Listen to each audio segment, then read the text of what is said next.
정부가 발표한 4.1 대책 후속 조치 중에는 건설사들이 미분양 주택을 전세나 월세 등 임대주택으로 활용할 경우 지원을 확대해주는 방안도 포함돼 있는데요.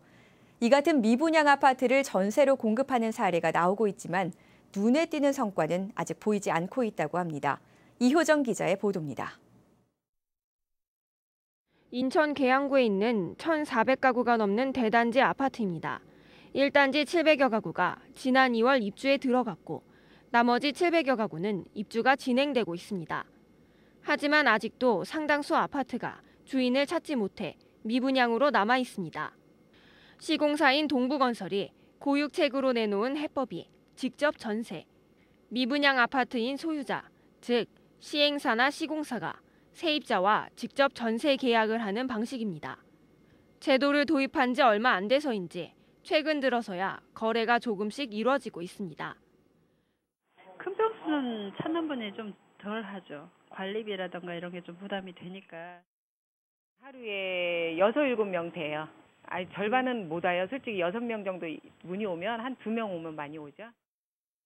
지난해 입주한 경기도 부천에 있는 한 아파트도 미분양 아파트를 전세로 전환해 공급하고 있습니다.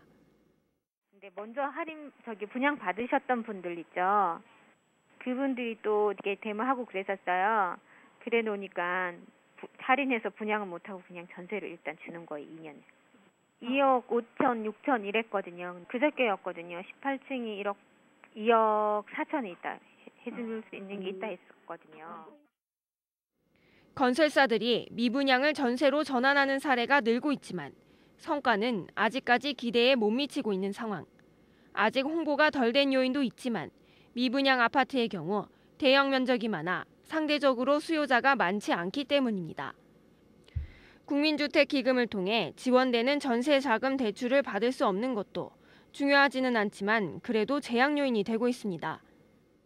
제외사항 중에 법인, 조합, 문중, 교회, 사찰, 임의단체 등이 소유한 개인이 아닌 자가 소유한 주택에 대해서는 전세자금을 취급할 수 없도록 되어 있으세요. 그런데 사업 목적에 부동산 임대업이 있는 법인의 소유주택은 대출 취급이 가능하다고 되어 있어요.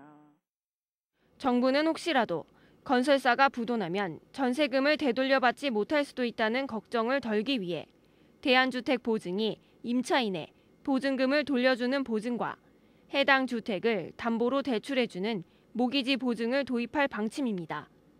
하지만 수도권 외곽은 지하철 등 대중교통 환경이 무엇보다 중요한 만큼 이 같은 입지 여건을 갖추지 못한다면 의외로 정책 효과를 기대하기 어렵다는 전망도 나오고 있습니다.